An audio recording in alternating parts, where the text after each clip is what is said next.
What's happening? I'm wearing the same thing. And it's 2 days later. That's because it's only been 2 minutes for me. But I just want to separate this. It's a business decision. Forget about it.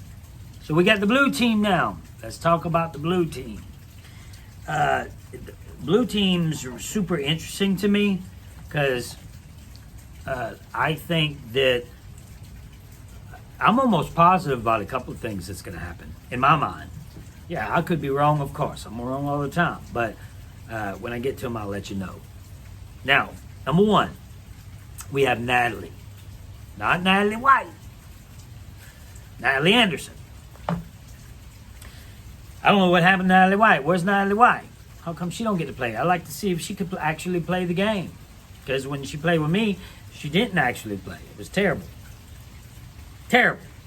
She couldn't play. All she was doing was washing my underwear. That's what she was doing. I guess that's how she wanted to play. We got Natalie. Natalie, to me, is going to be a superstar when it comes to challenges. I think she's going to be killing it. I think that they'll keep her along because they're not going to get rid of her before the merge because they're going to need her to win challenges. And then when they do merge, I think she'll win one or two along the way at the beginning of it. They'll start getting scared saying, oh, she could have a run. I think she'll be that good in challenges. I think Kim, we talked about that, Kim on the red team. I think she's going to be good in challenges as well. I think Sarah is going to be good in challenges. But I think that, I don't want to, get back to the red team, but people like Sarah's already, Parvati wrote her name down that she was threatened by her. So that's just, but they're on two different tribes, so she can get further.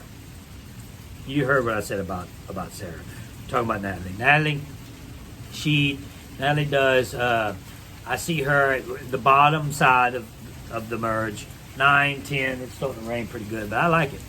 I like how it sounds. Natalie, she goes 9. I'll say Natalie is 9. Okay, next, we have Rob, my other favorite. Rob is in just as big trouble as Amber or as Tony. He's the one that people are after. He's the one that people can't trust. Rob will go early. Rob will never play again. I don't think that you could even pay Rob $200,000 again and he would play. Legend season, we don't see Rob. I think that he's done. I think he goes early. I think that this is, a few times when he's played, he didn't even do well at all, except for one. I'm sorry, 2. His All-Star season, he did well, and then that was a bunch of pregame alliance mess again. But like I said, you can't really blame pregame alliances. You almost have to accept it. I just don't think it works for him this time. I think Rob goes early. He's finished. I don't think we ever see him again, and I'm sure a lot of people are happy about that.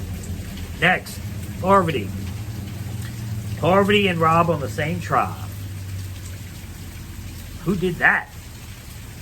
You put Parvati and Rob on the same tribe? I don't care what they act like. Rob don't trust her. She don't trust him. I think she will get the best of him. I think he'll go home again because of him. He don't have his buddy Tyson on his side. Who else would be? He don't have Sandra on his side. 2 people that would have played with him. Tony may have played with him. So he don't have these people that would have played with him. He has people that will not play with him. Michelle will not play with him. I think that Ethan may play with him. Denise, nope, Parvati's taking control of that. Danny, I think her and Parvati's going to clash. Jeremy, he's not playing with Rob. Adam, he's not playing with Rob because the majority is not playing with Rob. So Rob goes early. Like I said, well, Parvati. This is what I said earlier when I'm going to start talking a little louder because the rain is starting to drop a little harder. So I think Parvati aligns with Michelle right off the bat. Think about it. Parvati, Danielle, Parvati, Michelle.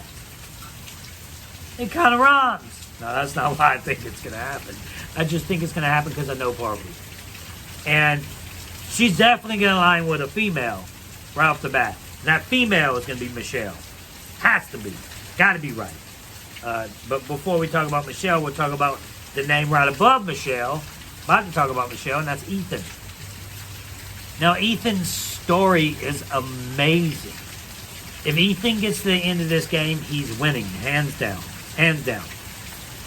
But now we talk about outside game again.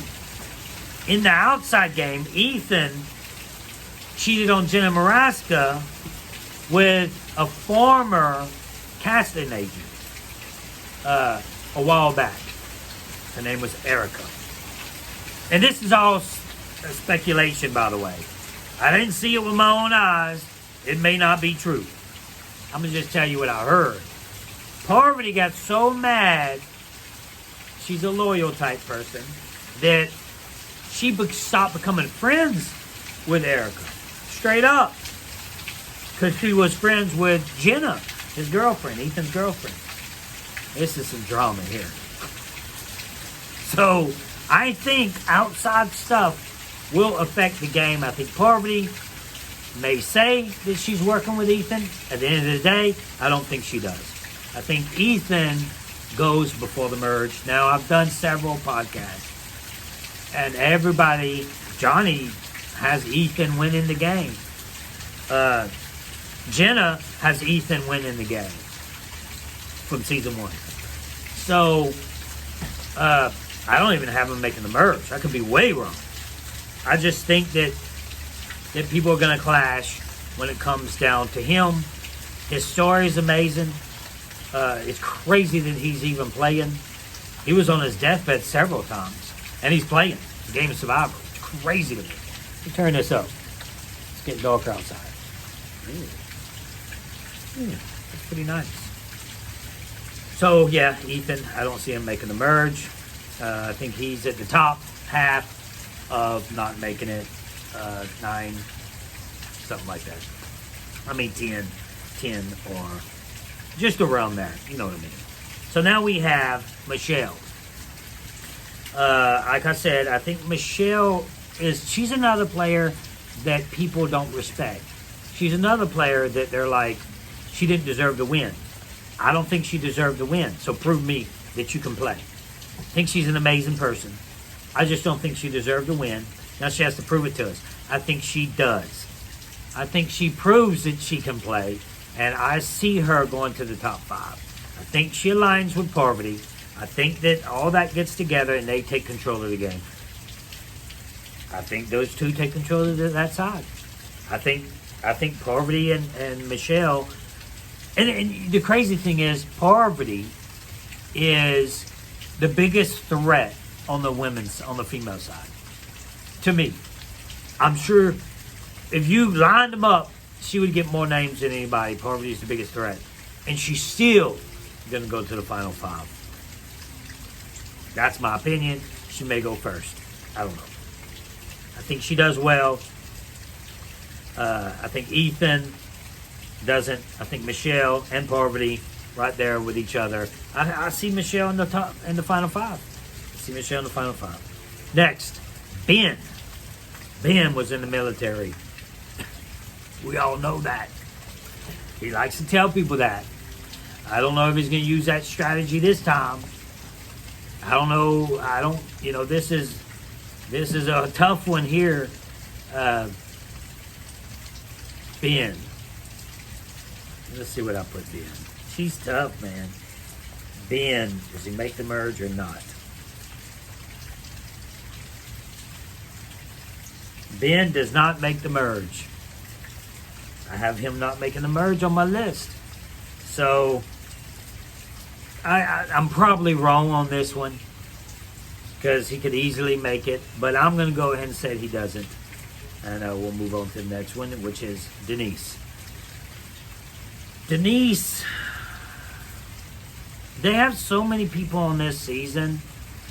They didn't. I'm gonna do a podcast on the names that they didn't choose, and it's amazing to some of the names they didn't choose and some that they did. Because you could have put Tina in Denise's spot. Huh? I mean, I'm just saying. Now you have Denise. I mean, I don't think she even deserves to be out there, but she won a season, so she deserves to be out there. I see her being drug along. I don't think, some people think she's going to be the mama hen. That mama hen thing ain't going to work on this type of season. This just ain't going to work. Not on winners. Winners at war. They could care less about building shelter. They could care less about food. They could care less about who had cancer. I know that's rough.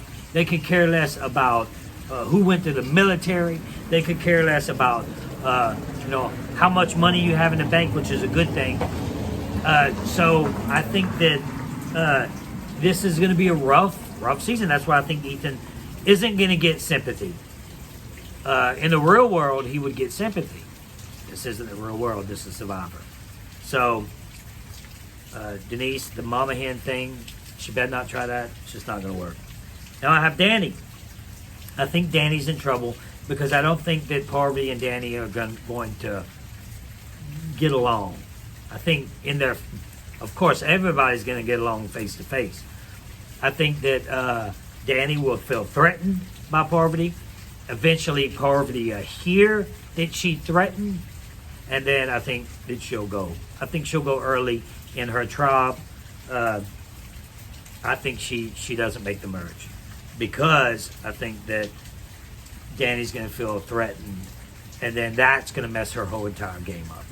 Next, we have Adam. I talked about Adam a little bit on the red side because I said that Adam reminds me a little bit about Nick, Yule. They're all, to me, they're all intertwined with each other, especially Nick and Adam. Those are the two that's not going to do much in the game. They're just going to kind of do what everybody else says. I don't think we're going to hear Adam make some big strategic move and then, all of a sudden be like, hey, let's do this. This is going to work. This is going to work. Now, idols will probably be in place. So, that changes everything. Find an idol, someone that goes home could stay. I could see Adam finding idols. So, because I think that he's going to be overlooked. But I think he isn't going to do anything strategic to be able to get further in the game. I mean, you got to sit here and talk to Parvati and Rob and Sandra and Tony and Kim. And, you got to sit here and convince them that you want them to do this certain thing. You really think Nick or Adam's going to do that? Much less be able to do that, just willing to do that. I don't see that happening. So I think he does well enough to where people are like, oh, yeah, Nick played in Winners. So, sometimes people play in different episodes or seasons of Survivor. You don't even know who they were. I think this will be considered one of the best seasons ever. Not saying a lot because right now it's Heroes versus Villains season 20. It took a long time to get to, the standards of Heroes versus Villains. Nothing, in my opinion, has even come close. I see poll after poll, and they all say the same. So I think this may get close to that, and I'm excited to watch it. I'm going to be YouTubing and podcasting one or two maybe every week on the episodes, and podcasting the same. Last but not least, Jeremy. I think Jeremy is a great player, charming, really likable. I see Jeremy going about 7, 8. So I think that he goes fairly deep in the game. I think he's going to be good for challenges. I think he's super likable. All of them are likable. You tell me that Adam and Nick's not likable? They're super likable. But I think that he's going to be able to contribute when it comes to strategic play. I just don't see Adam or Nick doing that type of thing. So I'm going to say that Jeremy is 6th. So that's pretty good. I think he gets voted off right before the final 5 because of he, if he keeps winning, he'll end up being in the end and win the game. They'll start saying that type of thing. So yes, that's it. I see Jeremy going to the top 6, maybe 7 if they can get him off at that time if he doesn't win challenges. And that's my 10 blue team tribe. That's it, guys. I like to see what you guys think about that. If you think I'm wrong, tell me. Tell me below who you think is going to win the game. Tell me, excuse me. Tell me what you would like for me to do next. I like to do the top 10s and top 20s of different things. I think they're fun and interesting. We could do that too. Let me know what you what you'd like to hear me talk about. I'm heading to Brandon's now, actually, and I'm going live. This live will be well before you see this. You probably can watch it down there somewhere. Oh, he has a cooking show or not cooking show, YouTube cooking thing. So that's interesting. He wanted me to be his first guest. I'm going over there and we're going to cook some ribs. Like I said, it's probably right down there live. But that's what I'm doing today. So very interesting. I'm so excited to see what happens in this season. If you guys like this video, like it. If you haven't subscribed yet, please subscribe. Hit the notification bell to where when I have a video drop, and it's not like you can hear it ring all the time, ding, ding, ding, ding, because I don't do them all the time. I do maybe, if you're lucky, 2 a week, which lately I ain't been hardly doing any. So you should go ahead and just hit that, because every time I drop a video, it'll notify you, and then you can come check it out. That's it, guys. I appreciate you watching, and check out the podcast. The podcast, I'm almost talking about the same thing. So you either watch this or listen to the podcast, you'll probably be fine. But Joe has some interesting aspects of what he thinks is going to happen. So check it out. Subscribe. Appreciate for watching, guys. See ya. Oh, keep hope alive. Wow.